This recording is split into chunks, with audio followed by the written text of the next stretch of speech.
Chapter 154. I'm already moving and casting before the attack comes, and it's a good thing I am because otherwise we would have all died. I tackle Xavier and Jalisa as my tendrils weave a repulsion spell to blast the rest of the team out of the way.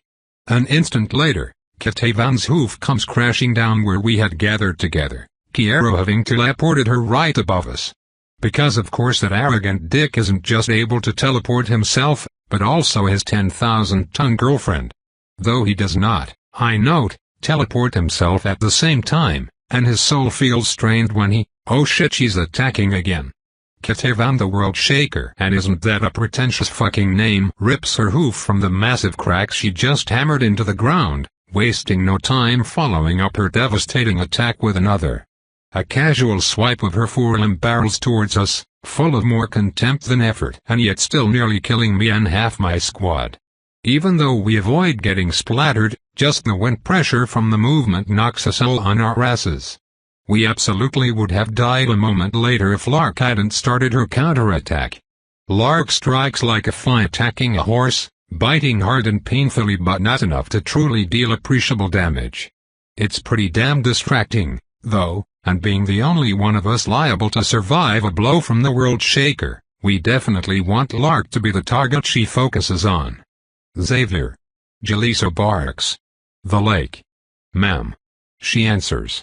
Our camp is, of course, next to a decently large body of water, both has generally good sense and a massive force multiplier for the team's designated jester.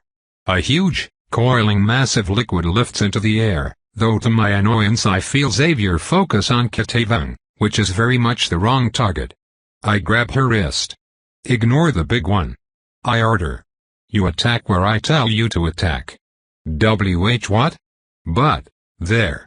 I snap, pointing at Kiero's invisible form. Now. To her credit, Xavier does as instructed, a blast of water forcing Kiero to teleport to safety. Unfortunately, he reappears next to Bentley and Harvey, alongside 3 illusory clones. Harvey is ready, though, and responds with a thunderclap of sound that bursts Kiero's eardrums. But also Bentley's, and Kiero can regenerate a whole lot easier.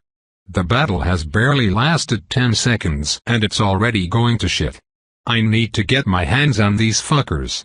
Kiero is too slippery, getting a bite in on Bentley and teleporting away before he can be hit with a counterattack. I might be able to climb up Katavan enough to avoid being kicked into paste, though. At least as long as Lark is being distracting enough. With a furious scream, our team's Vrothizo launches herself at Katavan's face, barely avoiding the snapping teeth trying to swallow her whole in order to bury her entire face into the World Shaker's eyeball, ripping bits out of it piece by piece. Yeah, that'll do. Form up with Bentley and Harvey. I order, running off towards my new target. But Kiero immediately takes that opportunity to teleport invisibly behind Xavier, moving for a death blow. Shit, I'm too far away. Blood splatters all over the back of Xavier's armor as a decisive attack is struck, but it's black rather than red. The tip of Jalisa's sword appears to be poking out of thin air, the majority of the blade invisible due to being impaled through Kiero's back. You. Fucking bye, Kiero coughs, twisting his head around to look at her, but Jalisa cuts him off by slamming her shield into his face, ripping her sword straight through a lung and out the side of his chest as she does so. Yet her terror throbs even as she splatters the forest floor with the monster's blood, because despite the raw brutality of the move she still knows he's going to survive it. I have to trust her to be able to handle it, though, because Lark can't stop Katavan forever. I aim for the back leg, using my leaping rune to launch myself up to her thigh.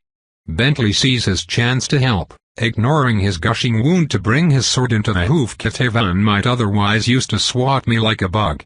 And so, with my gauntlets digging into her skin, I draw power out of my soul like a well, grab the monster's soul, and pull. Then everything becomes light and pain. I scream, my consciousness replaced entirely by agony. My soul tries to pull away from it, but unhatched I'm linked too closely with my human sensations to fully ignore the way the fury of a storm arcs out from Katavan's body, rips through me, and burns me from within.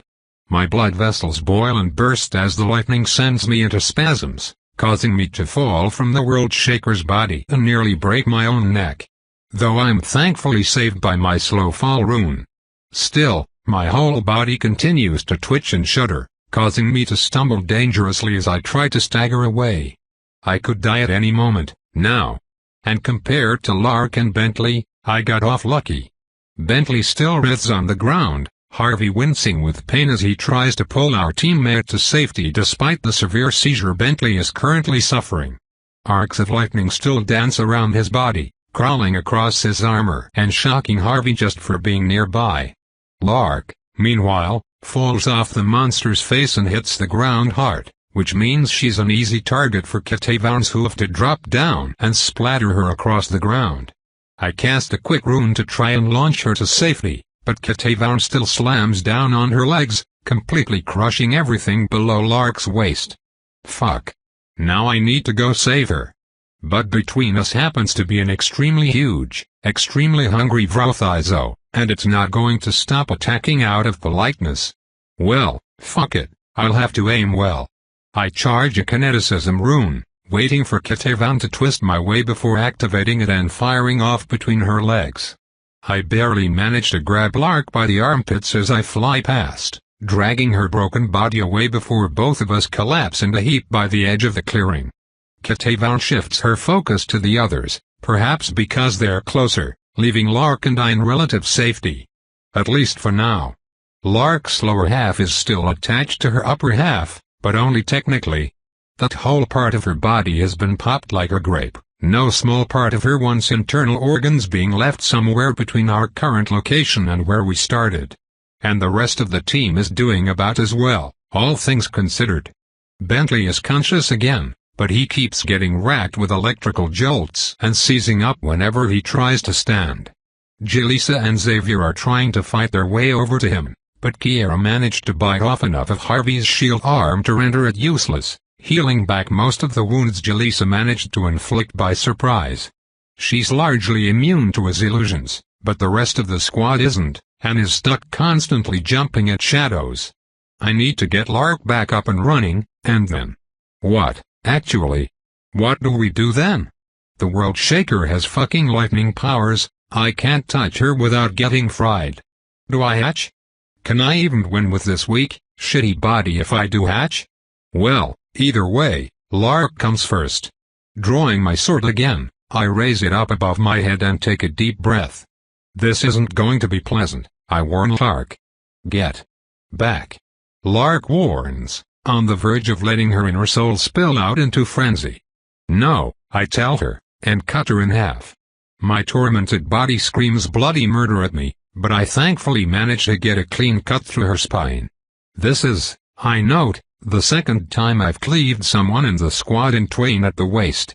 Kind of a weird thing to happen twice, but whatever. At least it's for a good cause this time. I am, of course, only cutting off the mangled, useless bits of her body, partly because they aren't doing anything but bleeding profusely but mostly because, now that they're detached from her, they count as a corpse. Pulling out and shoving together a huge mass of soul shards from my white bounty, I stuff them inside Lark's mangled, dead legs and shove the resulting auto-cannibalistic abomination into her mouth.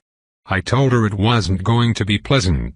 Eat, I order, and her instincts don't need much push to comply.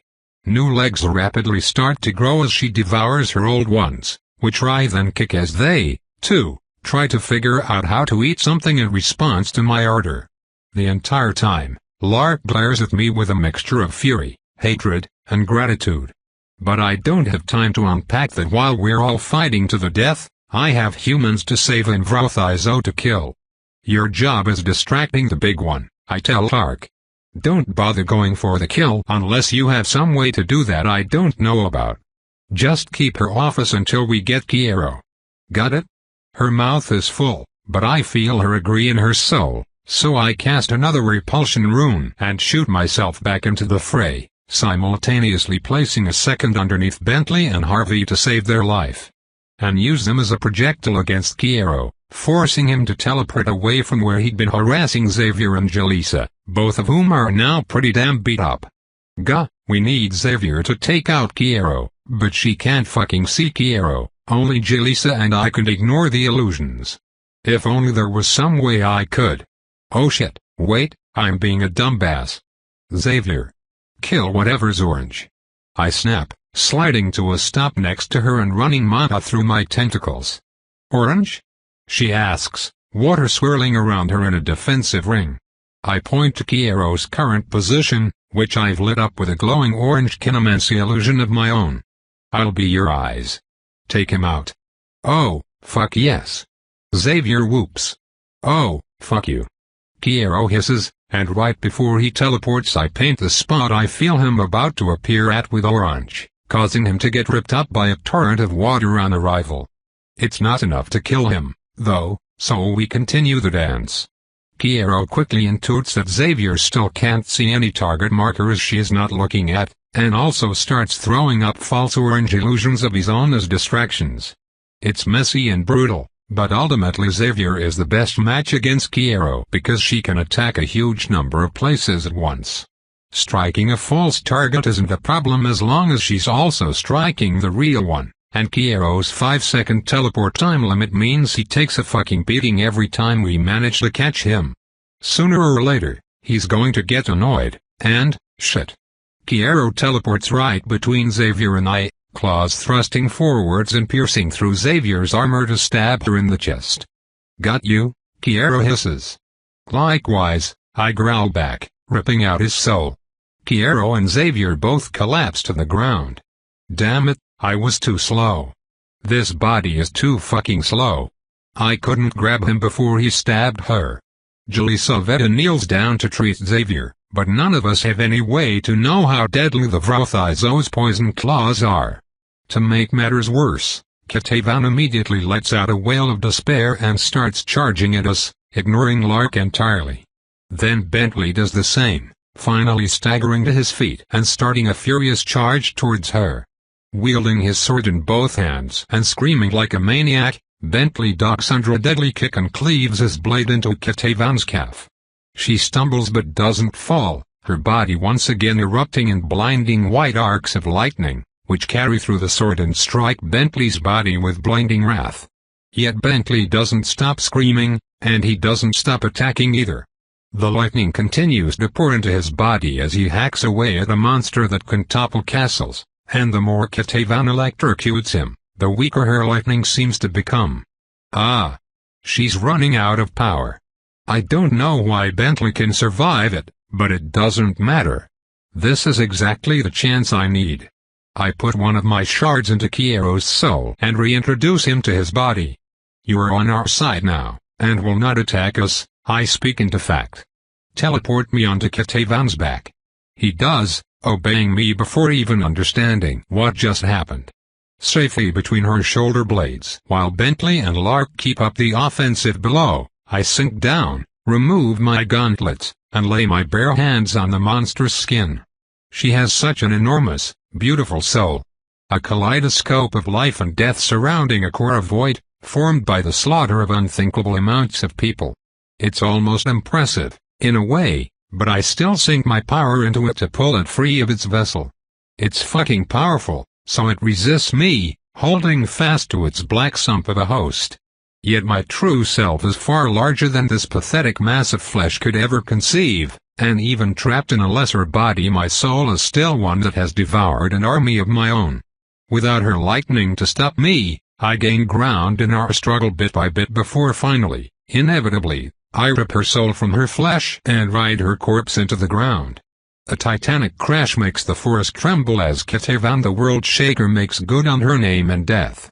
Kiero appears nearby, presumably because he just found himself surrounded by people who hate him that he can't fight back against anymore. Unlike me, though, he doesn't decide to stand on his lover's corpse, instead appearing next to her head and crouching down. "You killed her," he says slowly, his head turning up to meet my eyes. "Why don't I hate you?" I smile wide under my helmet. Ah, I've missed not having to feel guilty for this. This fucker deserves everything I've done to him. "Because you're mine now," I tell him plainly. "But don't worry, she will be too." I can't safely digest her soul right now. I put a control shard in the world shaker as well, ordering her to stand up. My squad steps nervously away, each of them tending to a variety of wounds as I rise up upon my newest minion's back, towering over all of them. Captain, Harvey says quietly, I think we may have made a tactical error. Only if I intend to betray you, I protest, hopping off Ketavang and slow falling to the ground. Which I don't. Speaking of, I run an eye across the squad to see if there are any nasty wounds I can help them treat. Xavier hasn't died yet, which I consider to be an excellent sign. A quick glance in her soul indicates. Holy shit, is she using her talent to isolate the poison and prevent it from spreading? That's kind of badass. Likewise, Bentley is still sparking with electrical energy, but it doesn't seem to be hurting him at all. Is that the part of his talent that I always felt wasn't being used? Fucking lightning. Wow. Lark seems mostly okay, if currently a bit awkward to look at due to the fact that she lacks any pants, though that's a problem I'm sure she'll fix for herself when the rounds of healing are over. Harvey has one of the worst wounds in that he's missing a hand, but Jelisaveta has the most wounds from spending so long dueling Kiero. And she is, of course, busy treating Xavier, while Harvey and Bentley are both capable of treating themselves. I walk forwards, cast the healing spell, and start treating Jalisa's wounds. She gives me a stilted nod of thanks, her focus on Xavier. We cast, we heal, and we wait while my new pair of revenants watch. Katavan makes a series of purposeful noises to Kiero, a collection of growls and clicks and a few disjointed enunciations, to which Kiero responds with a different set of sounds. They are talking, I realize, using a language that I don't recognize. Translate, I order. Katavan was commenting how surreal this is. Kiero answers automatically. It's so different. We aren't hungry. Larkin takes a sharp breath, her emotions shifting from disgust and fear to hope and longing in the span of 3 words. I smile. The poor thing is tempted just from that? I suppose I could offer, but no, that wouldn't be a good idea. Permanently removing someone's capacity for consent is fucked up even if they consent to it. I know that. Having guilt-free minions is making me loopy. It makes sense, I agree, ignoring Lark's intense focus on the conversation. You are no longer alive, after all. For some reason that makes the void inside you feel inert. And if it's actually inert, that probably means you can't digest things even if you tried. Kiero immediately starts babbling at Ketavang, presumably following my orders to translate by also translating for her. What language is that? I ask. It doesn't have a name, Kiero answers. I guess it should. We invented it ourselves, though. There are no other speakers. I learned to speak your language after we started preying on humans, but Katavan never bothered. Interesting. So they were intelligent before eating humans. I wonder what decides if a Vrothiza was born intelligent or mindless? Why did you start preying on humans, anyway? I ask. You picked pretty much the only species on the island that would gang up and blast you to death with magic if you pissed it off. Well, humans taste good, Kiero says unapologetically. I glance back at Clark, who immediately stiffens with embarrassment and looks away. You do taste good, she admits quietly. What about you? I ask, grinning. Do you taste good? I see her eyelid twitch and she rounds on me, pointing an angry finger in my direction. You know what? She snaps. Frick you, Vita. I snort, holding back most of the laugh. Damn it, that was really cute. What a good kid. Sorry, I concede. I know that was gross, but we would have been dead without you up and running, Lark. I don't care about eating my own legs. She snaps. I care because you put human souls in them. I blink with surprise. What? I ask. No, I didn't. I put human soul shards in them, which is totally different. You were just eating X-White, Lark. That was very firmly no longer a person. Wait, did I just hear you fed Lark her own legs? Xavier groans. Xavier, shut the fuck up and stop moving, Jalisa orders. I don't care. Just don't ever do that again, okay? Lark insists. It tasted the same. Okay. I mutter slowly, walking over to the mostly destroyed part of camp that houses our tents and supplies. I'm not sure if Lark actually needs the meat part of her meat and soul diet, but just in case I rummage around the backpacks, managing to pull out a squashed meat ration. It probably doesn't count as enough of a corpse in the Mistwatcher's eyes to not be stolen from, but I go ahead and make a drag out of it anyway since it's not going to last that long. Eat this, I say, handing it to her. She takes it, sniffs it, and glowers at me suspiciously. I motion for her to eat again, and she carefully does, swallowing the whole thing at once without chewing. Then, her eyes go wide. This is... She stutters, staring at me with disbelief. Was that your soul? A tiny fraction of it, yeah, I confirm. My soul, so it's mine to give, right? It doesn't actually hurt me at all, parts of my soul are explicitly expendable. It grows back.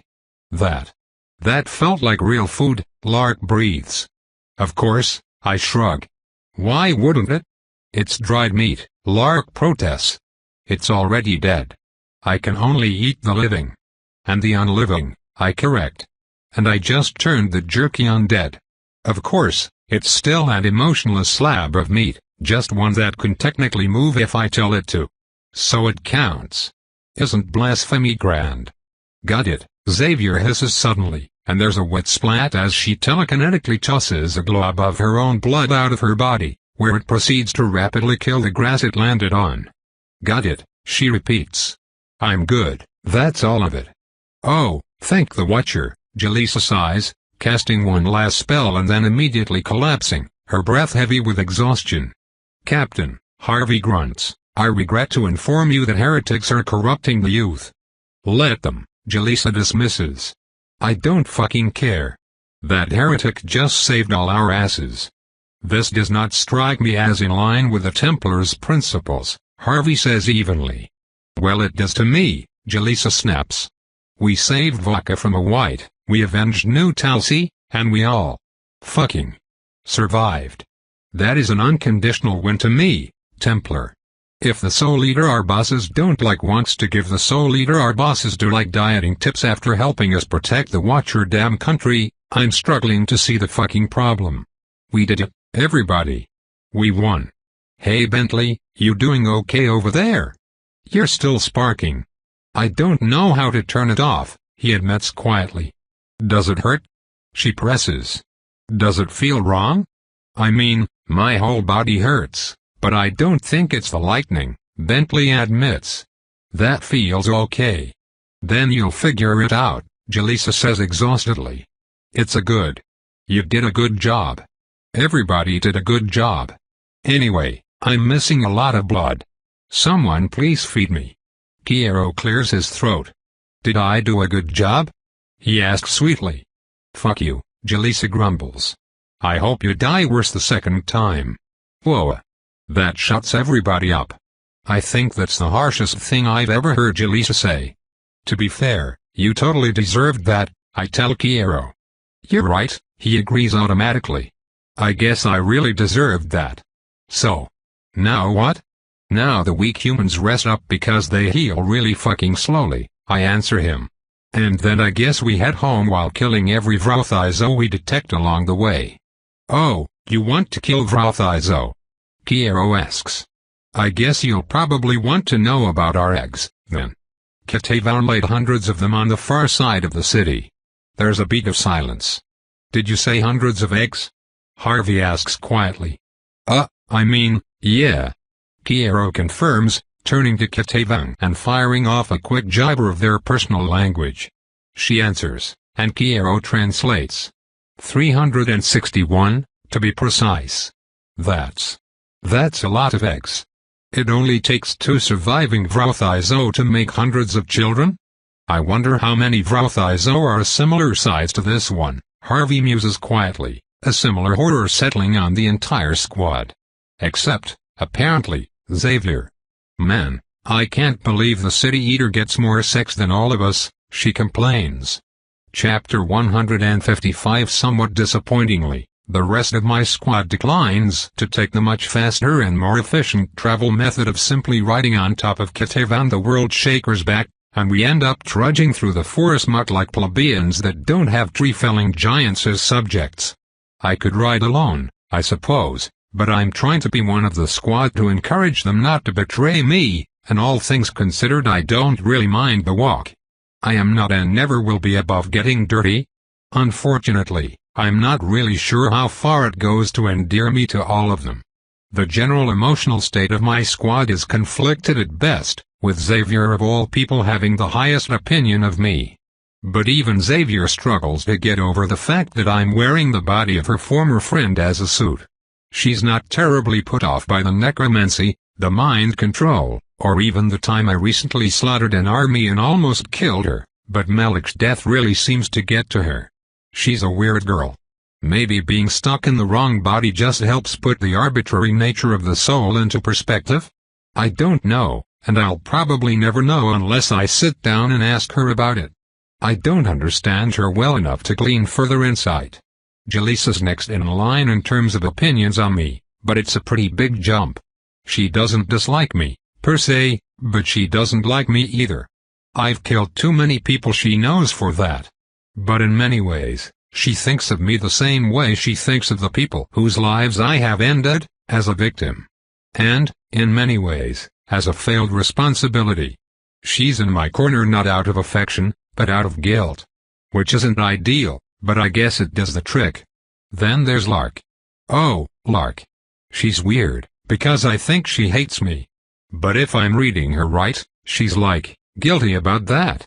She doesn't want to hate me, she thinks it's a character flaw on her part that she does. Which, like no, I agree with. Hopefully I can keep helping her fix that, and I think giving her delicious yet guilt-free food is the best way forward on that. Good food is the path to good friendship. Then there's Bentley. Hoo boy, Bentley. I think I kinda traumatized him really hard. He doesn't even want to look at me. He doesn't feel dangerous, at least, but he feels. I don't know. Sad and helpless. I don't know what to do about that, but I hope Xavier does. They are dating, which is weird because I thought Bentley was gay, but whatever. Xavier's presence helps, so I just have to trust she'll handle it better than I can. Finally, of course, there's Harvey, who is currently breathing down my neck and mentally forming a plan of action on how best to kill me if I suddenly flip out and attack everyone. Which on one hand. Okay, fair, I did flip out and attack everyone back when we were fighting a war against each other, but war makes monsters of us all. I'm just trying to chill out, locate my girlfriend, and then cuddle her happily ever after. Plus, in the meantime, I'm helping everyone save Vodka from Vrothizo attacks, because why wouldn't I? Is that really so evil? For the record, I grumble to Harvey, my death won't cause any of my undead to be destroyed, be mind-controlled, or any other sort of clean, convenient victory. They aren't directly tied to me like that, so you can stop thinking about it. Oh, my apologies, Harvey grunts. I'm being rude, aren't I? I'll try to plan contingencies for your betrayal while you're asleep, so they don't distract you as much. That'd be helpful, actually, I admit. It is pretty annoying to feel you constantly plotting my death. Thanks, Harvey. He's not quite sure what to say to that, and neither is the rest of the squad, so we continue our march towards the Vrothizo eggs. I, of course, sense the giant pile of void souls long before we see them, and I don't like what I feel. There's something strange about the eggs, I mutter out loud, mostly to myself. Strange as in they're going to kill us all? Xavier asks, ever the sensible one. No, I don't think so, I admit. They are not hatching or anything. At least not yet. There's just something weird about the souls. They are still growing, but they're really different from normal baby souls.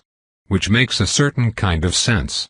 Normally, baby souls are little more than fragments that slowly flesh out into whatever shape is appropriate for the creature they inhabit as the baby develops. Over the course of the first few months or so, The jagged, fresh shard of mist water that normally inhabits a baby human will flesh out into the spherical shape all humans have, though it'll remain black, shriveled, and generally uninteresting until it grows a lot bigger. Likewise, baby monsters start with exactly the same sort of shards, but those quickly flesh out into the patterns established by whatever monster species they are. I figured Vrothizo would be the same way, but they aren't. Not at all. The baby Vrothizo already have the telltale void, and if anything it's more obvious and pronounced, a hole in the world that hasn't been covered up yet. I feel like, if I stretch my perception far enough, I could go through that hole, deeper and deeper, and maybe even find out what's on the other side. I glanced deep into Kiero and Kitavan's souls, trying to find the same sort of thing, but those holes are gone. Filled in with blackness, yes, but it's solid, closed down at the time of their death. Lark's soul, however, still lives. And the deeper I look into that oppressive void, the more frightened I become. There's definitely something on the other side, but it's far, far beyond the range of my perceptions. Oh no, oh holy shit. Could it be? Vita. Hey. My captain snaps, causing me to jolt in surprise. Ah, I'd stopped marching again. Why yes? Sorry, I stutter. What did you say? I asked you how they're different, she says. But now I'm worried I'm not going to like the answer. I don't think you are, I admit. We're not in danger or anything. At least I don't think so, it's just, I might know what Vrothizo are. Lark, can you channel my mana for a second? She blinks with surprise, looking confused. What? She asks. Your mana? Yeah, I'm a demigod or whatever, I produce my own mana, I say, dismissing the question. I just need you to start channeling while I put my hand on your stomach. Is that okay? I guess?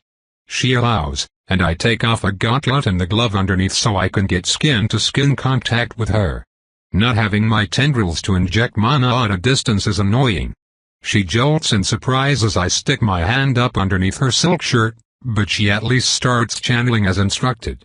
Yeah, I feel you, Lark. Skin to skin is weird for me too now, but we have shit to do. I start letting myself flow into her soul. Vita, hey. Jalisa snaps. You need to explain this shit before you just do it. Is this dangerous? What's happening? Shouldn't be dangerous, I reassure her. I'm just taking a peek into the void. Though I guess if we're really unlucky it might cause a perception event. What? She and about half the squad shriek, and Lark jumps away from me, but I'm already inside her soul and zipping down into the deep dark of wherever it is that her soul leads. As I suspected, it feels an awful lot like the tunnel my own mana uses to travel to my physical body. This isn't just any old void, it's a route home. I vaguely feel my squad yelling at me and shaking me as my body goes stiff, but my attention is focused on this deep, dark tunnel to infinity that feels so frighteningly familiar. If anything, it's a bit wider than my own, a bit more comfortable, a bit more well-worn. Which I suppose makes sense, if everything Lark ever travels down here. A simple jaunt down an endless corridor later, however, I find the horror on the other side. I am, once again, in the world of my ocean. The small clump of mana I'm focusing on pops into being far, far away from that ocean, however, and between us is an incomprehensible mass of black. It is the very same mass of black that partially borders the rest of my true self, a unique color of mana that ignores and is ignored by me because contact with each other is nothing but mutual annihilation. None of the other colors around me have ever even bothered to move, except to fill up any space I leave empty at my borders. I was clearly wrong to assume that meant they could not. Around me is an empty pocket, untouched by the black, full of air and blood and flesh. Dead flesh, specifically, meat that has been ripped from the body by jagged teeth or swallowed whole and taken into the realm of mana, where I'd assumed matter couldn't even exist. I spread out, searching, and I find them. Lark's legs, masticated and torn to bite-sized pieces, float among countless whole rats and bits of the various monsters we've been fighting on our journey. And sure enough, the meat ration I gave her is here as well, alongside the fragment of my own soul I put inside it. Incredible. Countless other meals float around here as well, though. Impossibly many. They are no doubt from the who knows how many other Vrothizo that are still living and eating to this day. All their stomachs go to the same place. I separate myself further, searching for the edge of this bubble. It doesn't take long to find. The black mana is everywhere. It's more than an ocean, it's an ocean of oceans, utterly dwarfing me in scale. And it is busy. Souls and meat alike get extracted from the pockets and devoured, little by little. There is some guiding will to this place, at least a certain sort of intelligence and intent that I admit to being rather jealous of, considering my own aimlessness. But unfortunately, as I stop to admire it all, the black notices me. This incomprehensibly large vastness of dark intelligence notices me, and annihilation follows instantly. Literally instantly. I'm incapable of processing the span of time between being seen and being purged from the being's territory, an equal amount of its own existence traded away to reduce me to oblivion. Of course, the entirety of my ocean still remains, but to my utter terror the blackness at my borders stirs as well. Roiling in fury or perhaps panic. It sets forward to obliterate me, a task it can quite easily accomplish. At least so long as it is willing to destroy a not insignificant fraction of itself to do so. Unfortunately, I don't see it hesitate before it pushes towards me. I feel a bit of my essence wipe away from existence as I'm too slow to pull away, but pull away I do, rapidly giving ground both to my dark opposition and the other colors surrounding me, hoping they'll try to fill in the new gaps and provide a buffer to make my annihilation that much more costly. It starts to succeed, and the black rushes forward to fill the gap before it can be blocked off by pointlessly costly distractions. But then, the moment it catches me, the moment I think I'm about to be overwhelmed and obliterated on a fundamental level, it stops. It waits. It squirms with meaning. Astonishment. Curiosity. My entire ocean shivers, but responds. Curiosity, my emotions conquer. But also, fear. Amusement. Delight. The blackness before me shifts, forming itself into an incomprehensible but clearly purposeful shape. I copy the shape, not sure what else to do, but immediately afterwards I make a shape of my own, an eye with a mouth where the pupil should be. Delight, the blackness repeats. Peace. And then it goes still, and I realize Jaleesa's mouth is on mine, forcing air into my lungs because I haven't been breathing. My eyes fly open and I tense up, holding back the urge to deck my captain in the head for being way up in my personal space when I come to. All is forgiven, of course, since she's currently saving my life. I gently put my hand on her instead, taking slow, deliberate breaths of my own as my light-headed body flickers back into awareness. Jaleesa gets off me slowly, a mixture of relief, fury, and utter exasperation tumbling around inside her as I return to respiring unaided. Most of the rest of the squad seems relieved, although Bentley, Harvey, and Xavier all have hands on their weapons, probably because I almost killed them all the last time I died. Lark, however, is horrified, since she somehow thinks literally any of this is her fault. Kiero and Kitavan are also here, but I don't care. Gee, good news, I managed to choke out, cracking a grin at everyone. I think I established a truce with the void. You're fucking with us, Xavier declares, not really believing her words. This is an elaborate prank and you're fucking with us. I've heard Vita try to tell a joke, Jaleesa sighs. This wasn't that. But what the fuck does that even mean? Are we about to get hit by a perception event or not? Harvey grunts. Nah, no chance, I reassure him. Totally wrong, deity. And what the fuck does that mean? Xavier nearly shrieks. It means there's a third Watcherkin.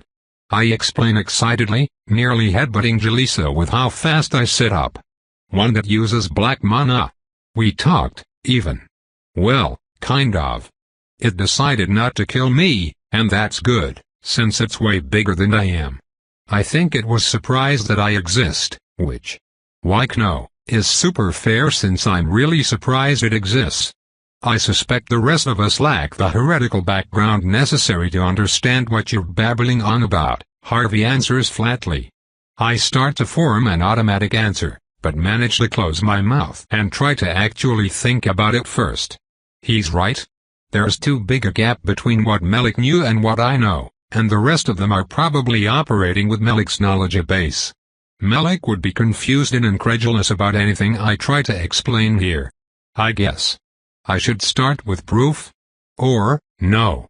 Penelope always likes to start by asking questions. Something about conclusions being more powerful when they are drawn by the person you want to convince.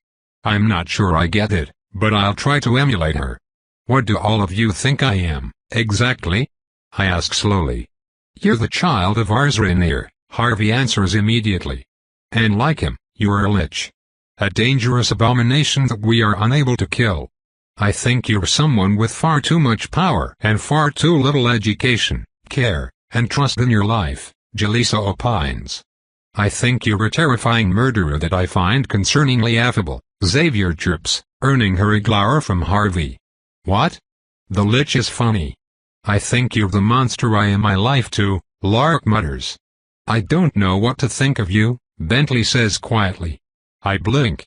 Well, that's not quite what I meant, I hedge, not sure whether to be taken aback or pleased with the candidness. I already know how you feel about me, I'm an empath. I mean, what do you think I am? I already answered that, Harvey grunts. You're a lich. Like ours. Well, you're half right, I smirk at him. If a lich is just someone that can inhabit another body after death, I'm obviously a lich. But I'm nothing like ours. Ours is a human man, but I'm nothing of the sort. I'm not some copy of that scary bastard. And I'll prove it. Everyone flip your mana sight on and watch me channel. Hesitantly, they all do so, and I start to channel, preparing to cast the normal way by moving the mana up into my fingers rather than my tentacles. You're not doing anything, Xavier points out. It looks like that to you, doesn't it? I agree, and then flick my hands through the motions of a simple light spell, which immediately starts to glow. And yet, the mana around you didn't move at all, Lark says with surprise. I've never seen that. That's because your spells only see Mistwatcher mana, I explain. And I don't use Mistwatcher mana. I have my own. Questions, accusations, and disbelief all erupt from that claim, so I spend most of the rest of the walk elaborating, answering questions, and doing my best to prove that yes, I have my own mana source independent of the Mistwatcher, and yes, it reacts destructively with Mistwatcher mana. It's also annoying because everyone else wants to focus on the shit that's just normal to me now while I'm still reeling because holy shit there's a third Watcherkin and it was like, happy to see me rather than murderous? I mean, it was murderous at first, but it seemed to be really interested in me once I started doing stuff. It was almost nice. Except, well, I mean, if it made the Drothizo, it's probably not that nice, because geez those things are awful. But still, this is incredible. Is it linked to all of them at once? Did it make them, or adapt them?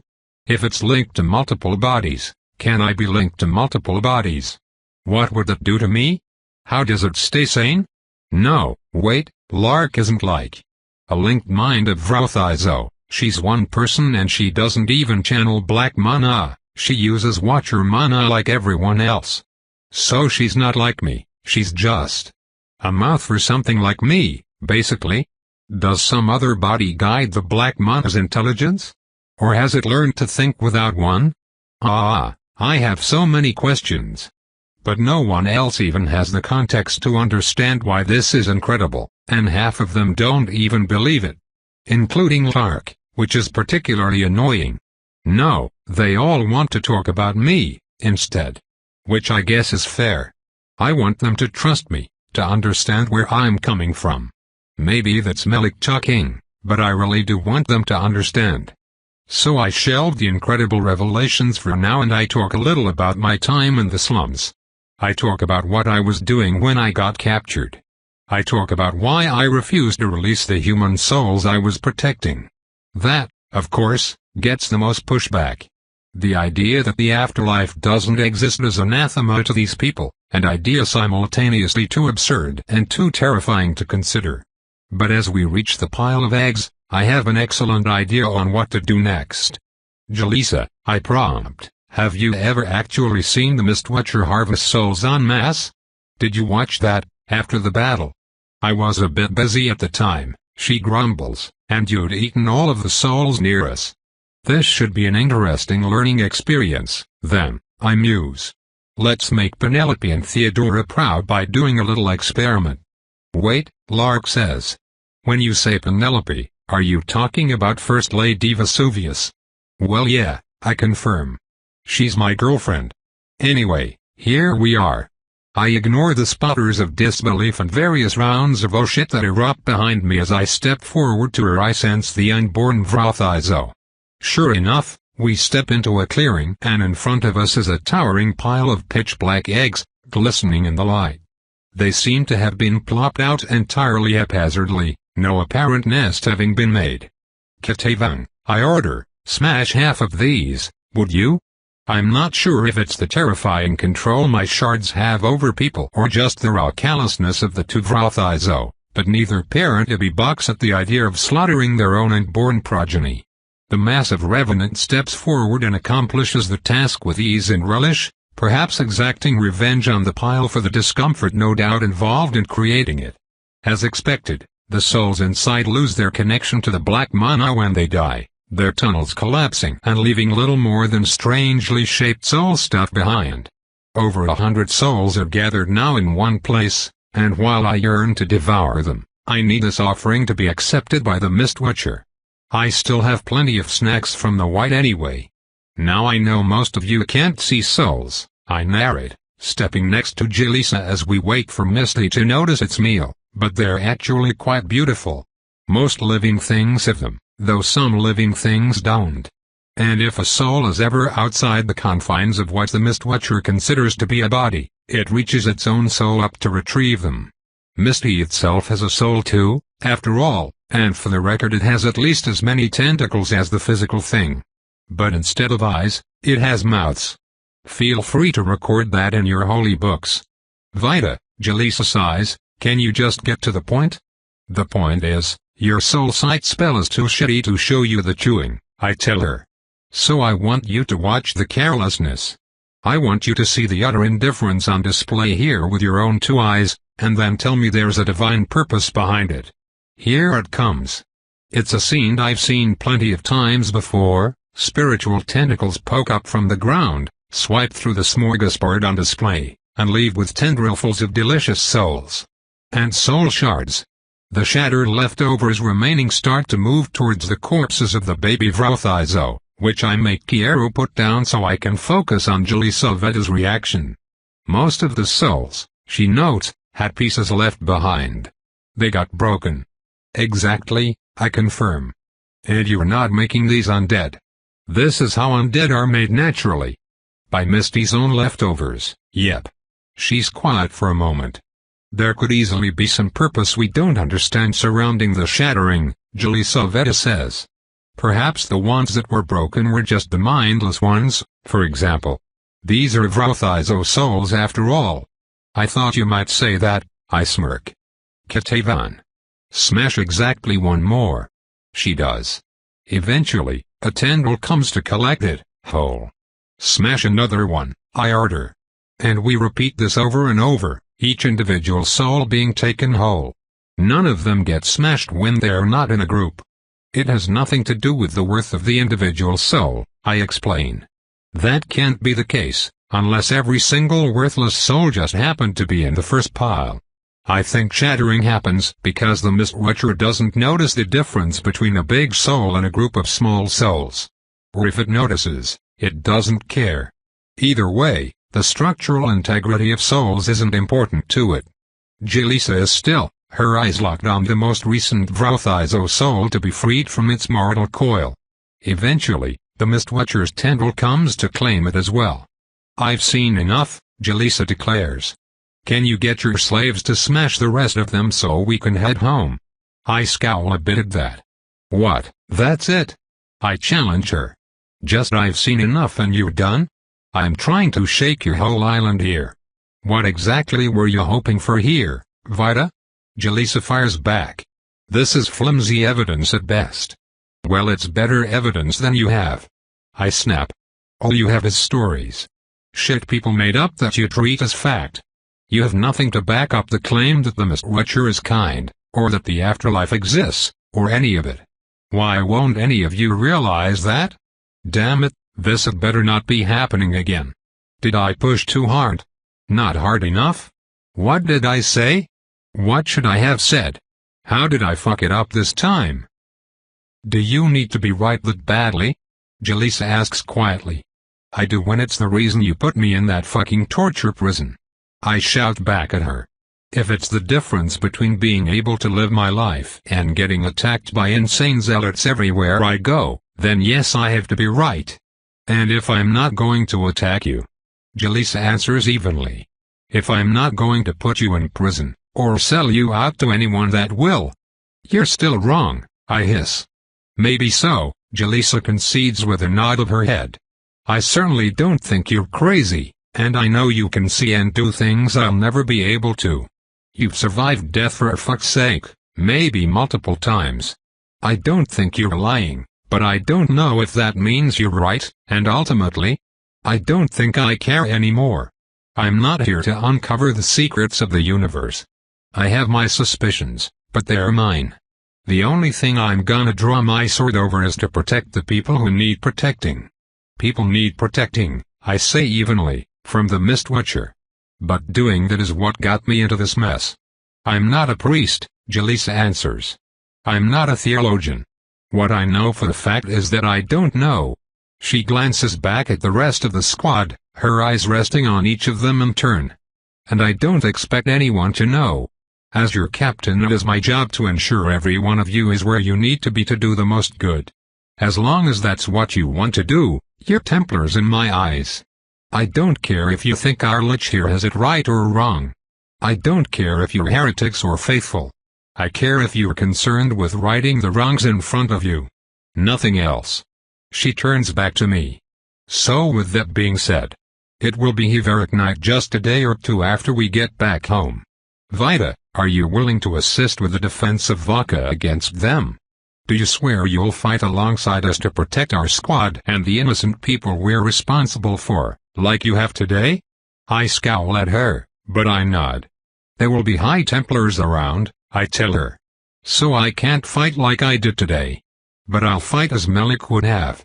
That is, of course, as long as no one gets any bright ideas to betray me when I'm doing a good deed again. I think, Jaleesa Veta answers, turning back to the team, that Hiveric is bigger than all of us. Like what we did today, it's a greater evil than anything you might think about Vita. And as you've seen, she is an incomparable asset. So as your captain, I believe it is my duty to order your silence about this matter, at least until Hiveric is driven off again. Then, when the crisis is over, you can do whatever you want. Report me to the higher-ups if you think it's the right thing to do. But you will not cause an extra crisis in the middle of the ones we're already suffering from. Does that seem fair to everybody? Ordering us to not report you is a direct violation of code, Lark squeaks quietly. True, Jaleesa nods. I can't enforce any of this. So I'd consider it a personal favor if you tell me about any disagreements now. There's quiet for a while as we all consider that. There's some wisdom in this truce, Harvey speaks up first. But it's not our place to decide. I think you're doing a dangerous thing by breaking the chain of command like this, Captain. But I'll wait to bring it up until after Hiveric. Jaleesa nods. That's all I ask. Anyone else? If I die, Bentley speaks up, I want you to leave my soul alone. Can you promise me that, Vita? I scowl at that. All of you think I'm wrong, huh? I grumble. You have to be, Lark answers quietly. And why is that? I sneer. I mean, the things you said were kinda fucking insane, Xavier answers, shrugging. You're saying there's a whole other universe full of nothing but different kinds of mana, and you are mana, but you're also an intangible eyeball with tentacles, and you're also some kind of demigod? I dunno, man. Or girl, or whatever. I don't even remember half the crazy shit you claimed. It all went over my head. You don't understand it, and so that means you won't listen to me? I snap at her. I didn't say that. I'd rather have my soul untempered and end up wrong, Bentley answers, than be taken by you and end up right. I narrow my eyes at him. Remarkably well considered, for a puppy. I think it's a load of shit, but I won't act like he hasn't thought hard about it. You have to be wrong, Lark says again, because if you're right, our lives are meaningless. If you're right, there's no plan. Suffering has no purpose. And I don't have any reason to. She trails off, taking a deep breath. You're wrong, she repeats. But I don't have a problem fighting alongside you on Heroic Night. And the captain's right, that's the most important thing. Yeah, I got no beef with that plan, Xavier agrees. As long as you promise, Bentley says. I grind my teeth a little. Damn it, I thought I could get through to them. But honestly, I guess this isn't the worst thing. If none of them betray me, I can help on Heroic Night and then just leave. Go deal with things in my village. Find Penelope. The part of me I took from Melik doesn't want to leave, but it's not like I don't have other things to do. I promise not to save your soul from the Mistwatcher, I tell Bentley, barely refraining from spitting the words. Thank you, he answers, nodding slightly. Then I don't have any problems with it. It's settled, then, Jaleesa declares. From one crisis straight to the next. Thank you, team. I'm proud to have you. Yeah, well, hopefully this'll just be like most Heroic Nights and the High Templars will handle pretty much all of it, Xavier says, stretching. I'm fucking exhausted. Don't count on it, Jaleesa grunts. If we were that lucky, would any of this have happened? None of us have an argument against that. Chapter 156 Waiting for Gildred to come back quickly becomes more painful than the knowledge that I have been violated on a fundamental level, though at least half of that is probably the boredom. Being stuck alone and unable to even cast spells means I'm forced to while away my time doing nothing at all. I don't even have paper to try and record theories, perform calculations, draw maps, or write down other information Gildred might find useful. Intellectually I'm aware that I should be furious at her, but, of course, I'm not.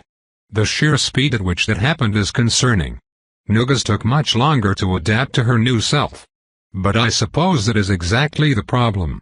The true meat of the matter, the real reason I've so easily slipped into my new master's grasp, is the knowledge that I deserve this. There is no fate more poetic for someone that bears my sins. I lusted for power and control so much that I ripped a soul apart to make it a slave. And for what?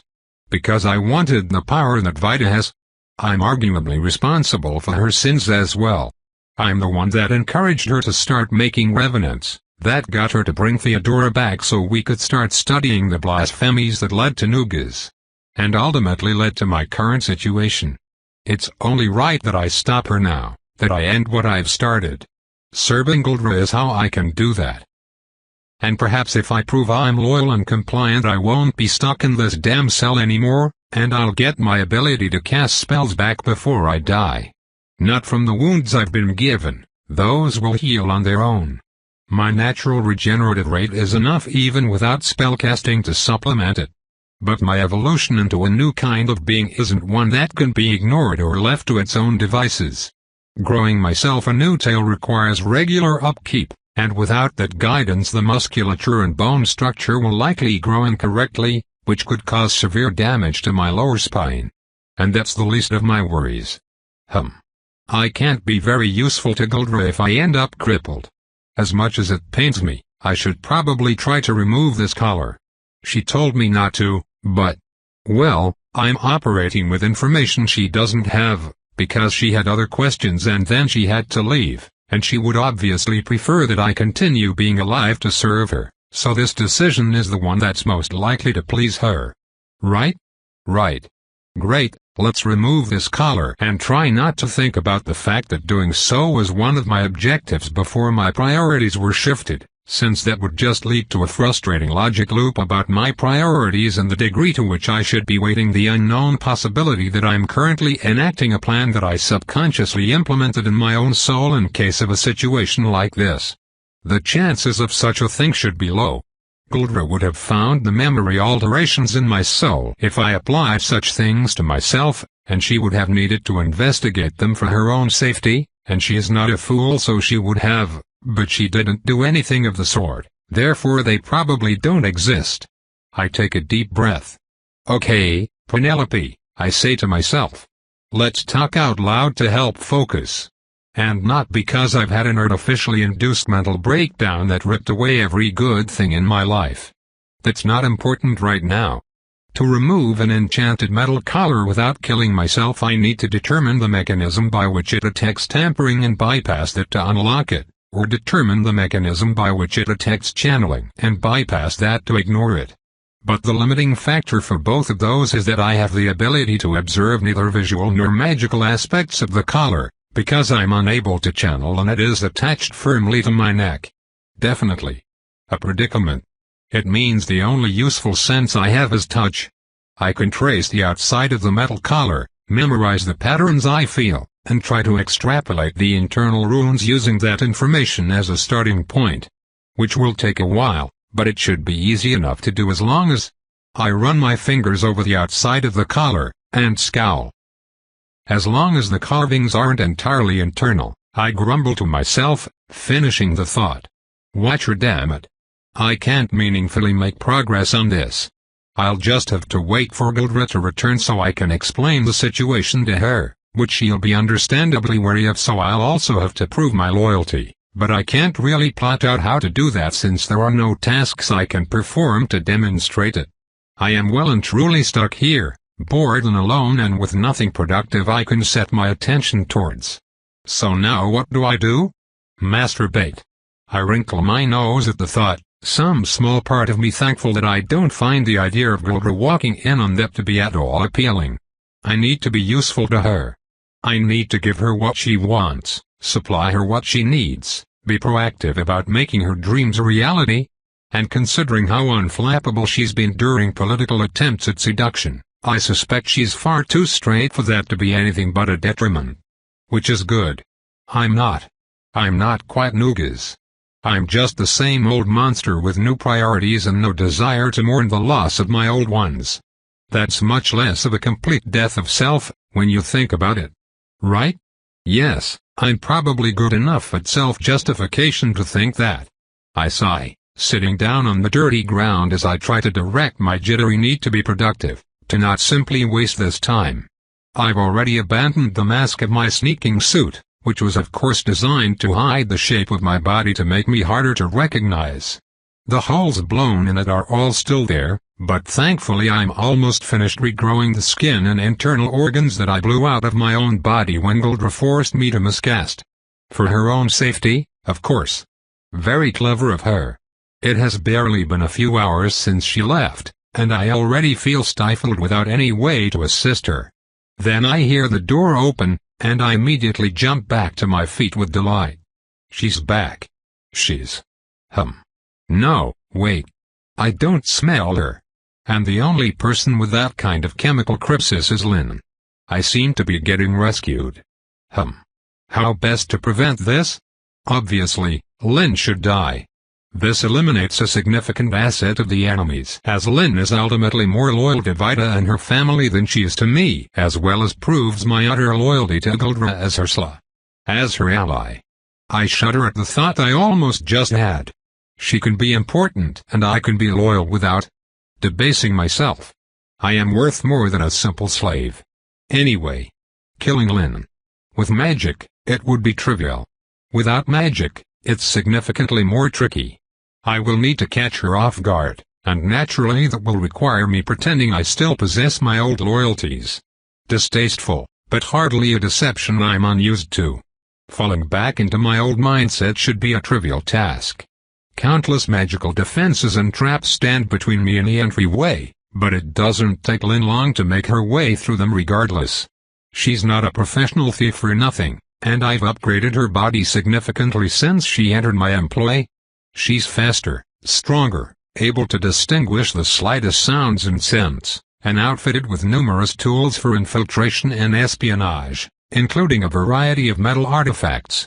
I'm impressed she makes it through Gulder's defenses, but not terribly surprised.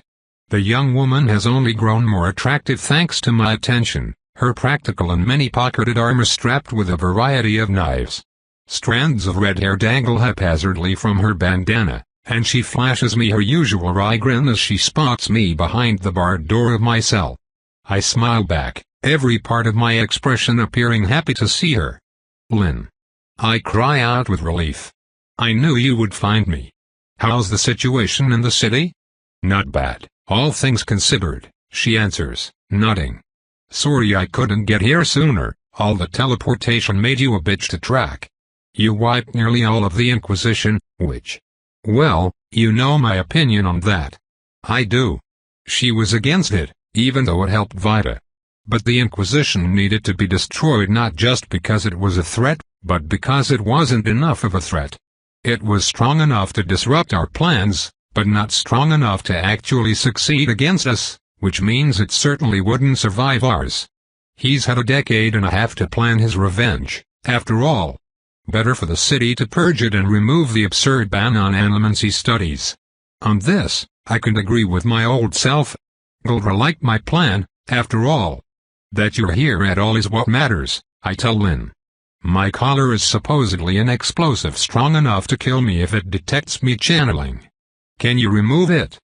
"Depends on the lock," Lynn grunts. "Let's get you out of that cell so we can check."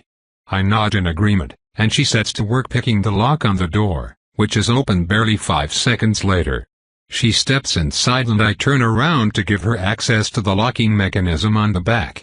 She frowns at it for a while, pulling out a couple runic tools to help her analyze it, and ultimately steps away without ever touching the thing. "I give myself 40-60 odds on getting that open versus killing us both," she ultimately concludes. "We should get you to a Metamancer instead." I scowl, nodding. That's about what I expected. How frustrating. Well, there are plenty of ways to kill her without magic, so I just need to decide on one. The best and easiest option is probably to engineer some reason to grab onto her. Lynn is substantially faster than I am, but her musculature is inferior to mine. I should be able to get a firm enough grip to prevent her escape and then smash her skull. If she counters with knife attacks, it will be problematic, but likely not fatal.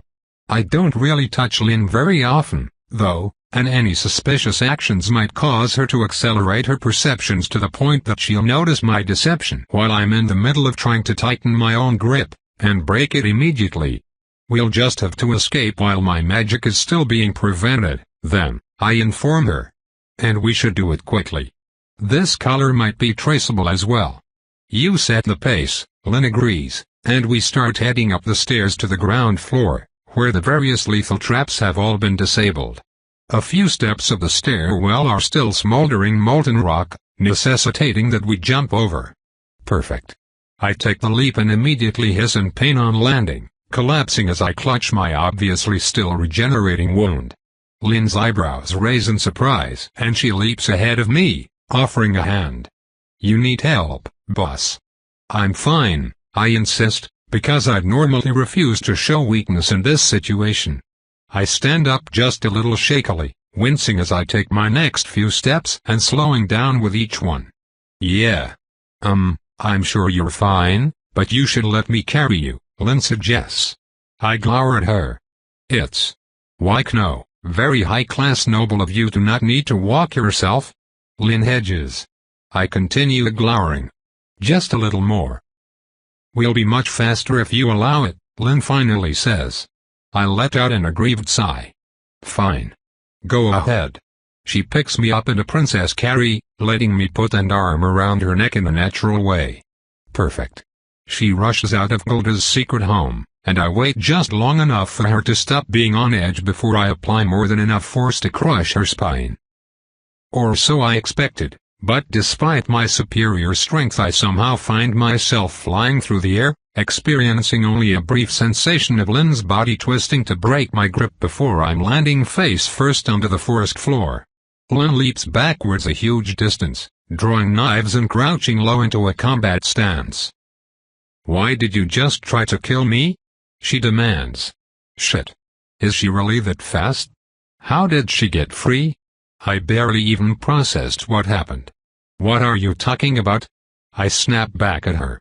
"Why did you throw me? What's the matter with you?" "Oh, fuck," Lynn hisses. "This is a calamity protocol situation, isn't it?" "What the fuck is calamity protocol? I don't remember making any such." "Okay, well, I suppose that means nothing. But I don't intuitively understand what it could be, either. Based on the name, it sounds like it must be the old me's contingency against being altered by animancy. But I've been trying to determine what such a contingency might be ever since I became loyal to Vigor, and I still can't think of a valid countermeasure. This is not a calamity protocol situation, I insist out loud. "Calm yourself." "Oh, shit, it totally is," Lynn swears. "Damn it, I don't want to fucking do this." And with those words she simply turns and sprints away, leaving me to my confused fury. I suppose having my priorities changed doesn't make me any less of a fuck-up. Now I've let an enemy element escape with knowledge of my location. Seething, I trudge back to Gilda's secret home in the forest, trying to decide what to do now. I suppose that, since I'm not stuck in that jail cell, I can search around for something to write with and compile as many useful documents as I can for Lady Carthula's perusal. I call it her home without knowing what it really is, but it looks like her home, so that's my natural assumption. The prisoner dungeon in the basement is just a practical feature.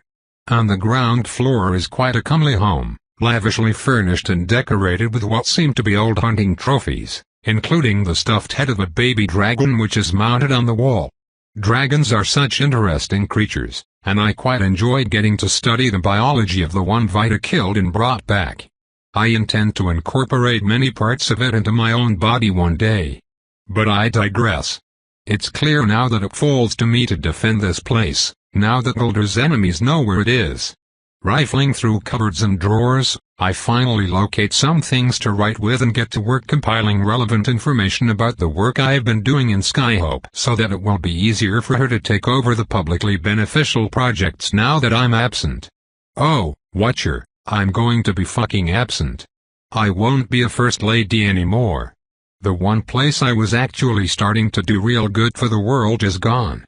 Now those projects are being left unfinished. It might all have been for nothing. The lumber, the sewage, the schools, it all supplies essential services, essential materials, and essential jobs. If I'm not there to manage them, they might fall out of proper management, so I need to help Vigor do that in my place.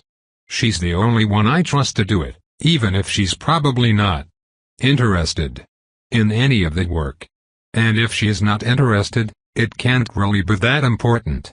I set down the quill I've been furiously scribbling with, letting it drop still wet to the table. For a moment, a bare fraction of a moment, my head feels blank as I try to process that. Who am I? I whisper. I want whatever Vigor wants. Everything else is empty. I don't feel any interest in city planning. I don't feel any urgency for immortality. I no longer have any passion for the woman I loved. But at the same time, I hardly even understand Lady Carthula's fickle desires. I have no drive. No ambition. But ambition is all I was. She hollowed me out and left nothing in its place. I can't even hate her for it. I stand up, leaving the scattered papers where they are. I walk outside the home, stepping into the forest where the monsters lurk. Then I bring my hand to my mouth and bite down. Blood starts to flow. I don't have to wait long. Drawn by the scent, monsters approach, stalking towards me in the underbrush. One of the many cat-like creatures in the forest arrives first, a particularly large variant that differentiates itself from catsels by hunting alone rather than in packs. This, of course, makes it much less effective a hunter despite its power, and it tends to be relegated to much shallower parts of the forest starboard from Skyhope. I idly note this information since it gives me a better idea of where I am, but ultimately it doesn't much matter where Vigor's home is. I have no intention of escaping. So I let the monster leap ravenously at me, its jaws opening wide to rip out my throat, and then I punch it in the eye. I feel its skull fracture as it's knocked backwards into a tree, and I approach while it's stunned to land another shattering kick to its rib cage. It strikes out with massive paws, dragging painful gouges along one of my arms, but I strike it in the head again, then again, and it stops moving. I hit it again anyway. Always best to make sure. I hit it again. It's undoubtedly dead. So I hit it again for no reason. And again, my fist caving deep into the corpse and reducing it to messy red paste. I start to feel it. A smile is blooming on my lips. So this is all I really am, in the end. Finished with my fun, I bring the mangled corpse to my mouth and start to eat it. My body needs an incredibly large amount of food to sustain itself, and it wouldn't be right to take Gilders. I still don't have my magic, but I'm not worried about tainted meat. My body won't succumb to disease even without my talent. When other creatures come to steal my meal, I happily kill them, appreciating the number of ways I can do so with my body rather than my mind. But I can't eat much more than my current quarry, so I leave the rest to rot. Covered in blood and viscera, my outfit torn to shreds, I eventually lug my way back to the house, my spirits lifted. Even better, I smell her. She's home. Gildracarthala is here. My meaning. I enter the door to find her already expecting a fight. Flames spring up around me immediately, so I stand still, giving her a tired smile as I crunch down on the leg I'm still eating. You got out, Gildra mentions idly, though it's obviously an order for elaboration. I did, I confirm. An old ally, whom you would know as Lynn the Metal Thief, found me and broke me out. I tried to kill her, but failed.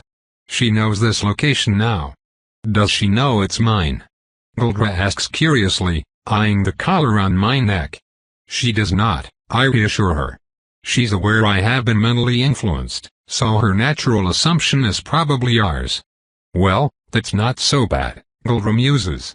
I'll have to confirm it, of course. Of course, I allow, and lower my magic resistance the moment I feel her try to cast animancy on me. That seems to surprise her a bit, but in a pleasant way.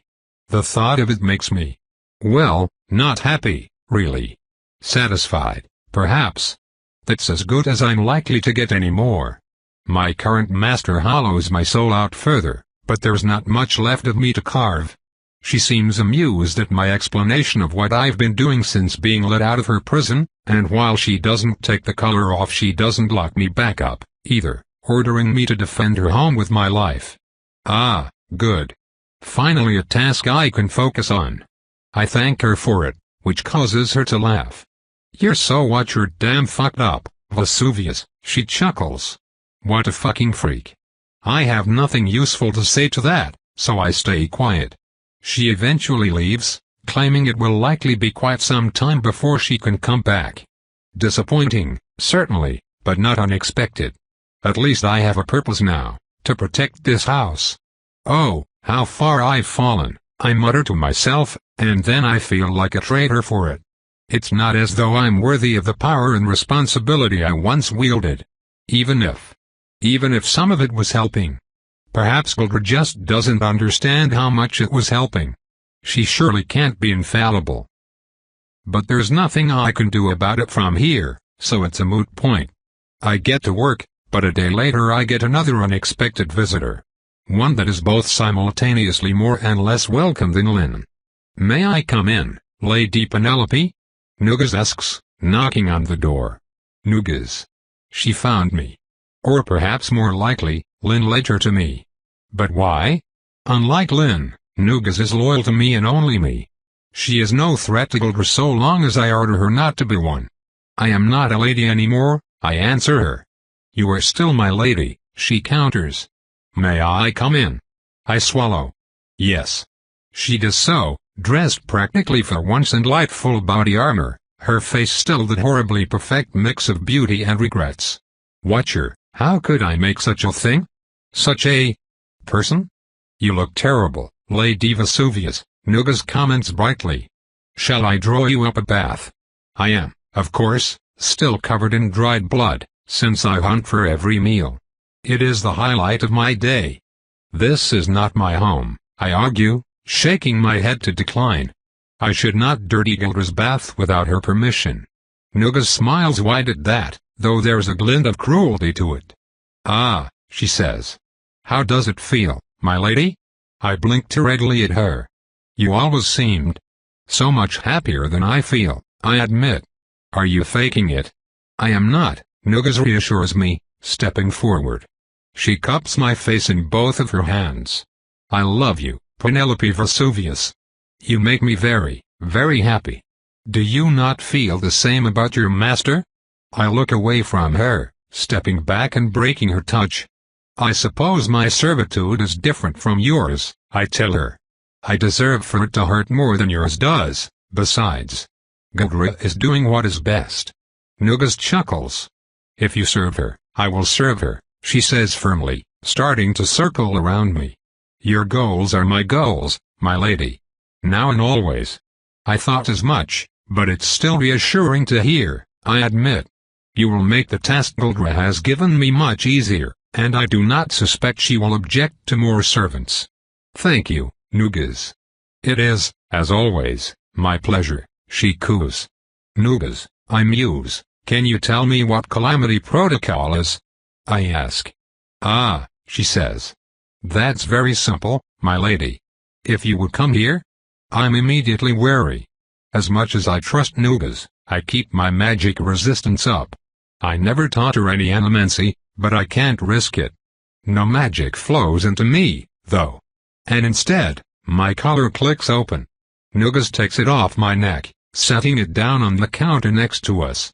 There, she says. All done. I furrow my eyebrows at her. That's it. This hardly seems like a plan. Well, it's not your plan, Nugas admits. It's mine. Calamity protocol is simple, in essence. It requires nothing but your freedom. Now, you have physiological changes you've needed to manage for a while, don't you, my lady? Yes, of course, I confirm, trying to figure out her angle on this as I start channeling again, splitting half my attention on investigating and maintaining the changes my body has been performing without guidance for the past few days. I have every intention of continuing to serve Gilgra, you know. The Penelope you knew is long gone by now, Nugas. That's fine. She says cheerfully. If that's what you decide, it makes no difference to me. You are still, fundamentally, my lady. I give her a considering look. That's not an outlook I expected to hear from her, since she considers the opposite case to be true regarding herself. I'm not so sure I am, I say instead. But your loyalty is, as always, welcome. She beams, clearly quite pleased with herself.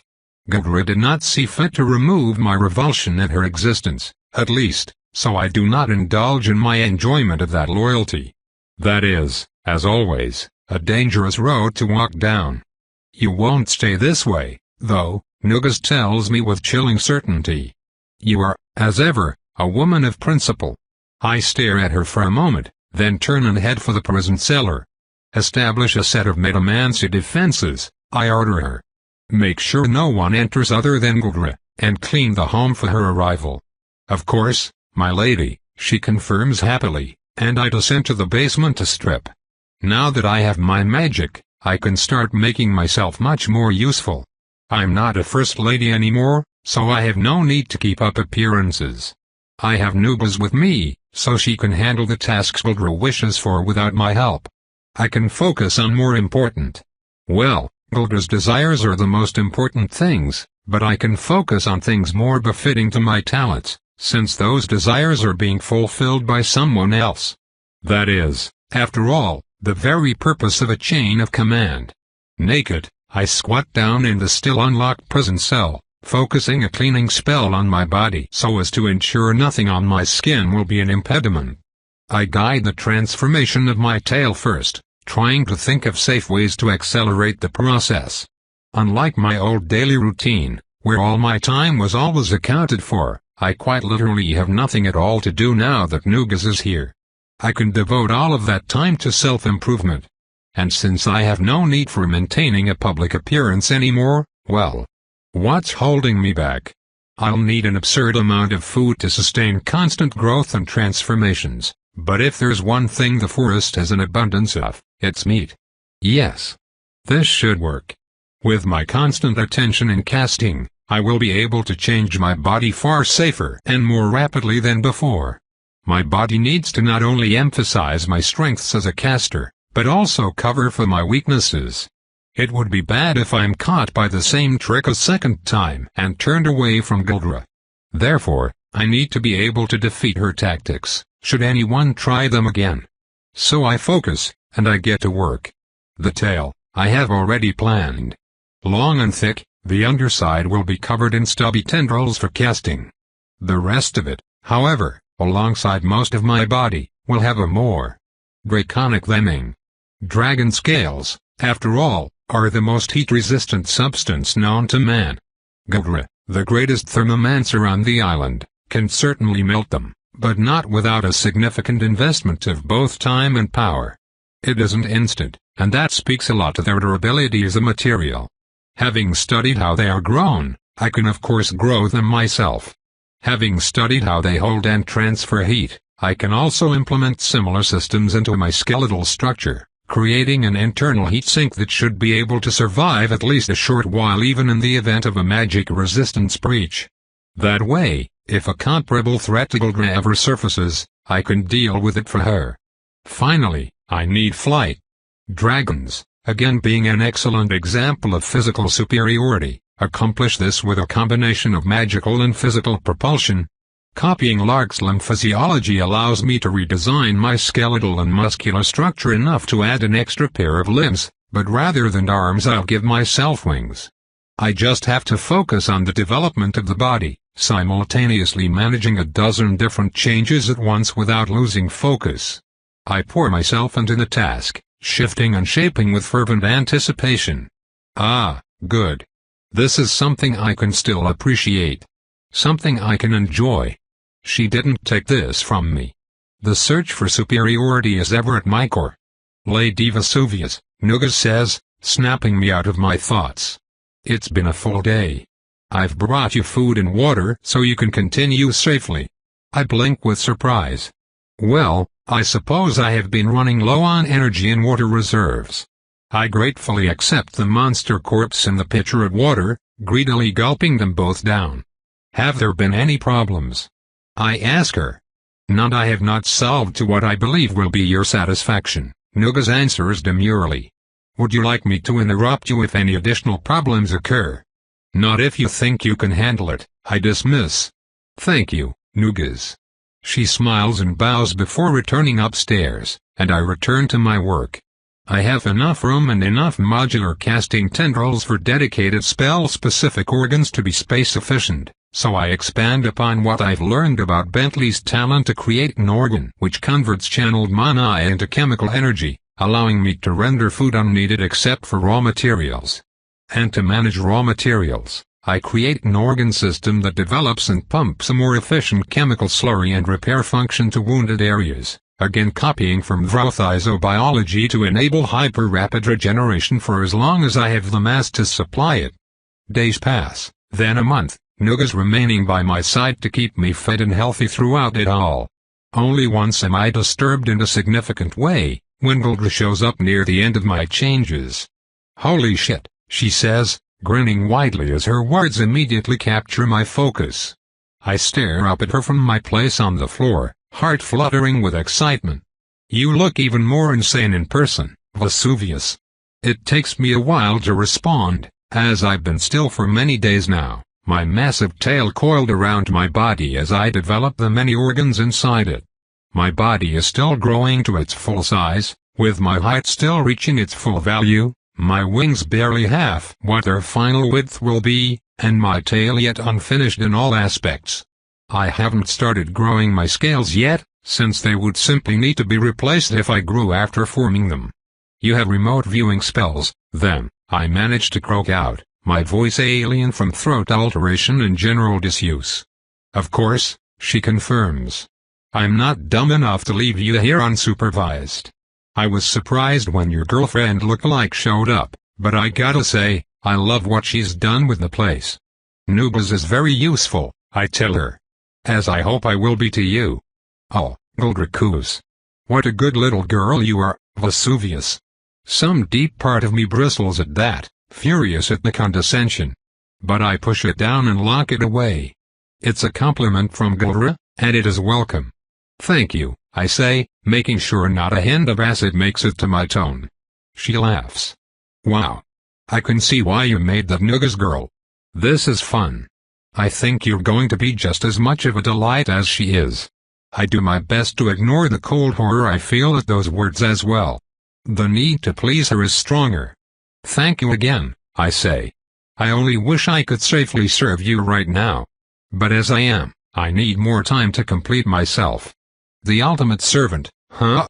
She asks, reaching in and touching my soul as she does it, preventing any possibility of a lie. Yes, I confirm easily, for I have no lies for my master. It sounds glorious, Guldra grins. I look forward to it. Will you be ready before Hiveric night? I should be, yes, I confirm. Perhaps a day or two in advance. Good, Guldra says firmly. You may be needed. Good luck with your work, Vesuvius. Thank you, I say, and return to it. Guldra leaves soon after. Some hours later, I'm not sure how many, Nugas arrives with my food. Unlike usual, however, she asks me a question. Are you a servant, my lady? I blink with surprise, pausing as I gobble down the needed mass to fuel my transformation. Yes, I tell her. Obviously. Should you be a servant, my lady? I look at her with confusion. After all this time, Nubes is still the person I have the most trouble reading. It is, I tell her, what feels right. She smiles broadly at that, and returns upstairs. I think little of it. Days later, my body is nearly complete. I stand up for the first time in a month, shaky-legged as my new muscles feel as foreign to me as my new height. I'm nearly as tall as Nora used to be, when she was alive. My wings don't take after the bat-like design of dragons at all, as wild dragons evolved their magically assisted flight back when they were originally smaller creatures that relied on wing-based thrust. There's no reason to not make my thrust purely magical and use wings for gliding and control. My wings are therefore a collection of long, slightly curved, armor-like scale constructions that fold out into artificial-looking wings, reminiscent of airships more so than anything found in nature. They can twist away from my back for vertical orientation and hovering, or lay parallel to my back for faster, horizontal flight. My wings can't even extend fully while I'm still in this cell, so I'll have to wait to stretch them until after I'm comfortable walking with my new legs and tail. After all, when I say my body is nearly complete, I mean that it is functionally finished, but I will need at least a day of general physical therapy and getting used to moving it all. My tail twists and writhes behind me, its incredible mass feeling deceptively light thanks to the obscene amount of strength I've managed to pack into this body. With a casual flick, I crack the stone wall beside me and can't help but smile. I practice moving the tendrils at the bottom of the tail in time with my steps. I carefully coil my tail underneath me and lift my entire body with it. I lean forward and try to walk with it up off the ground, but that feels like it will only be possible with my wings extended to counterbalance. Smaller wings on the end of the tail also help with balance in flight, and a long fin on the top of the tail should hypothetically allow a rapid swimming speed as well, though that's something I won't be able to test here. Carefully, slowly, I make my way up the stairs, the wood creaking and groaning under my weight. Nubes is there waiting for me, beaming with even more joy than usual. I smile back, my scales shifting from clear white to blue in order to show my happiness. Color-changing scales are one of the less practical alterations to my new body, but I quite enjoy them from a vanity perspective. Plus, by making a habit of matching my color to my mood, I can create false impressions of my mood more easily. It won't fool any skilled manipulator, but it will certainly be funny to use around the less skilled ones. You are beautiful, Nugas breathes, her voice full of awe. You'd think I'm beautiful regardless of what I look like, I dismiss, trying to stretch out my wings in the larger room. Nonetheless, She hums happily, it is true. Even knowing the source could not be more biased, I am happy to hear those words. My beauty has always been something I've held as a point of pride, but now that I'm skirting the very edges of a humanoid form, well, it's something I've worried about. I still have my face and my figure, a voluptuous human silhouette with extra parts attached, but ultimately it's all part of a fundamentally different creature. I don't even have skin anymore, even my tail tendrils having been formed with small enough scales to still have the needed flexibility. So then, what now? Nugas asks me, sitting down and clearly enjoying watching me stretch. I'm still in the nude, of course, and will likely stay that way until I get an opportunity to commission armor that can fit me. Now I practice, and we wait for Guldra to return with more instructions. I answer simply. Should you be a servant, my lady? Nugas asks me again. I give her a disapproving look. As I said, I tell her, it is what feels right. You should understand it better than anyone. I do, Nugas confirms, standing up. I know my role and my place. I relish it in a way that you don't. Because I know the other things that feel right to you, my lady. She steps towards me, circling languidly around me and drinking me in with her eyes. Power feels right to you, she muses. Control feels right to you. Torture feels right to you. I feel right to you, Lady Vesuvius, deep in the core of who you are. You would not keep me otherwise. So tell me, what is the truth you have always known about your wants? I stare at her in horror, the answer on the tip of my tongue. Guldra could be watching this, I say instead. I don't want her to order you away for saying these things. She is not, Nugas says with perfect confidence. She is busy. I know when she is watching. So answer me, my lady. What is the truth of your wants? I swallow. Why is she asking this? Why now? They are aberrant, I admit. Exactly, Nugas says sharply. So what do you use to decide your course of action? Is it your wants, my lady? Is it what feels right? No. Of course not. I use my principles, not my desires.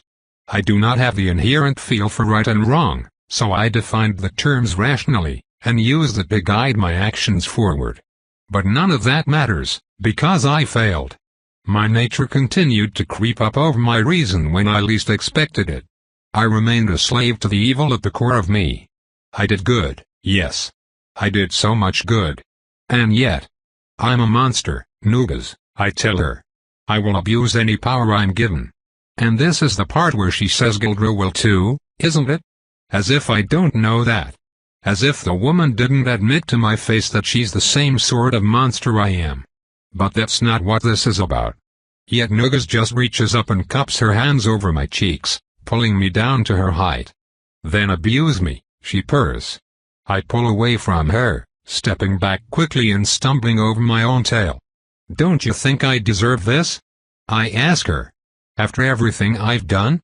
She belts out a laugh at that, crisp and clear and loud. Oh my lady, she says, almost condescendingly. When have you ever been stopped by the fate you deserve? Besides. She steps forwards again, pressing her finger just under where my belly button used to be, over where my soul rests. We both know that when you finally decide to take your soul into your own two hands, you won't come out of it as the woman you were before, she says. Why not take a fresh start? I take a shuddering breath.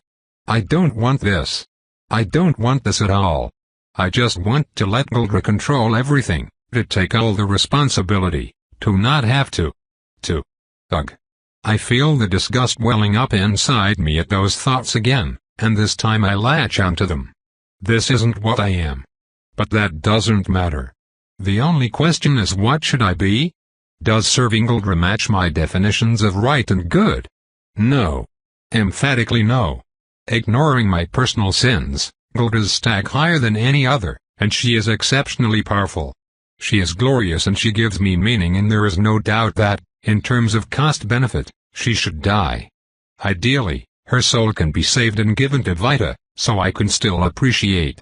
So that her firepower isn't lost against necessary threats.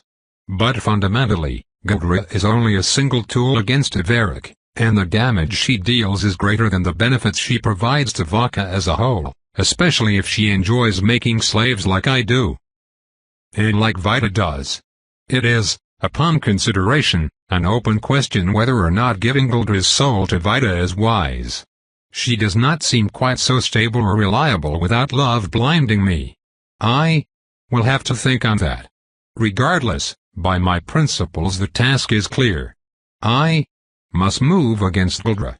But I cannot move against Guldra as I am, so I must change. I must undo what she has done. Of course, I should probably also do more than that, so I don't simply turn out as the same or a worse monster than before. I don't want to do this, I say, mostly to myself. Self-soul modification is the very definition of a slippery slope problem. And yet you've already decided, haven't you? Nugas muses. I nod, coil my tail up to sit on it, and start casting animancy on my soul. It looks different. Scarred. Guldra did most of her work through removal, taking prior priorities and turning them into uninteresting nothings. She scraped me raw of ambition, of love, of willpower, and replaced it all with a need to serve her, to work for her. She could never make me into something like Nugas without taking months of slow torment and effort, but to just hollow me out? Crude, perhaps, yet oh so horribly effective. But her mistake, Nugas helped me realize, is that I can only be changed so far to emotion. Oh, I have my dalliances. My failures. My moments when I give in to wants and urges that are better left locked up. This is, arguably, exactly one of those times. And that makes it little more than just another mistake to regret later. I might be able to turn myself back the way I was. Maybe. These changes are old and set, however, and though I can see the places where they do not fit, I'd truly just be guessing how to twist them back into shape. I need to instead decide what I want to be, and no, that's not the right word. I need to become the person my code of values and ethics demands I be, as defined by philosophy and reason rather than whim. My body, after all, is already something far beyond human. Why shouldn't my soul match it? Vita has even commented, before, on how different my soul is from other people's.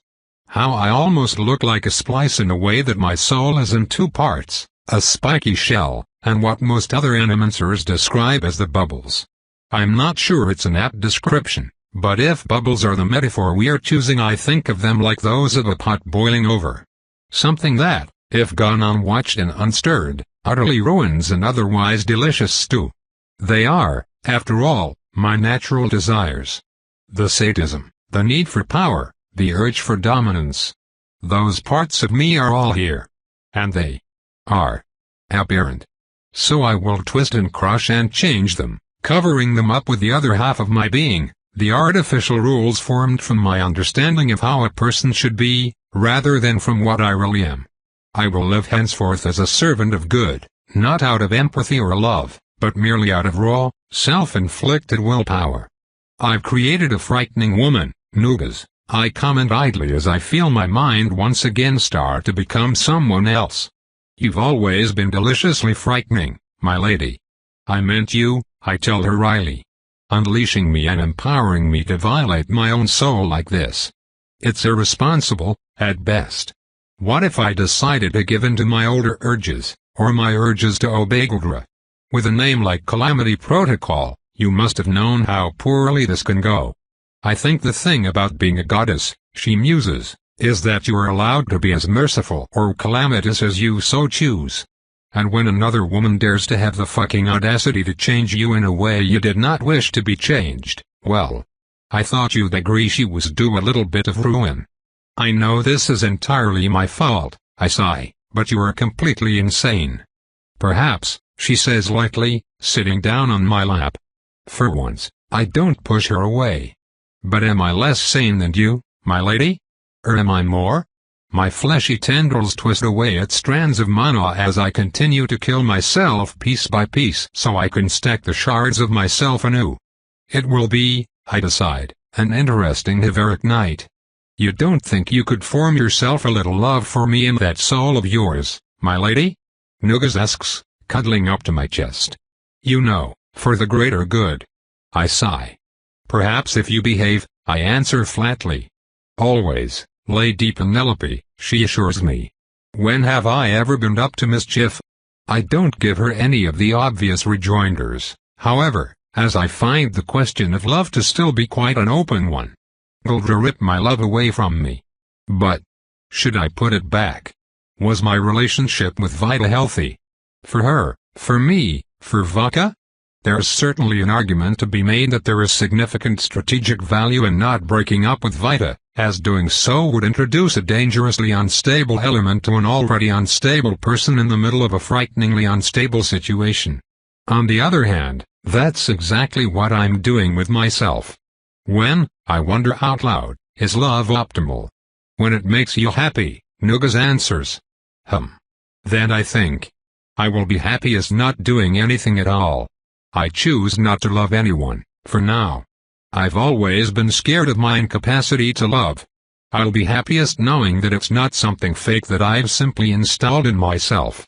And if Vita is truly a good person to have in my life, then I look forward to falling for her a second time.